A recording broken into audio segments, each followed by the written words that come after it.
তুই এটা কি করছিস? সবজিগুলো তোর শোয়ার জায়গা, ডিমের কেটগুলোকে ফেলে দিয়ে কি হচ্ছে এটা তোর? হ্যাঁ, এই ফুলকপির ওপর কেস হয়? সরে যা।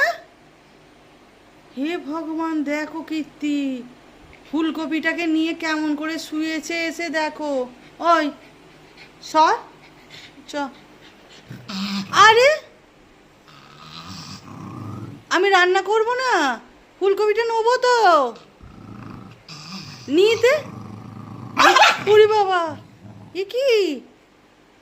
আরে ফুলকপিটা রান্না করবো তো, ও সব সবজি নিয়ে শুয়ে থাকবে, আমাকে দেবে না।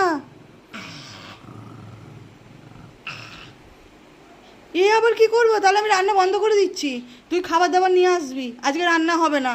তোর বাবাকে ডাক, আজকে রান্না বন্ধ, তুই সব সবজি নিয়ে বসে থাক।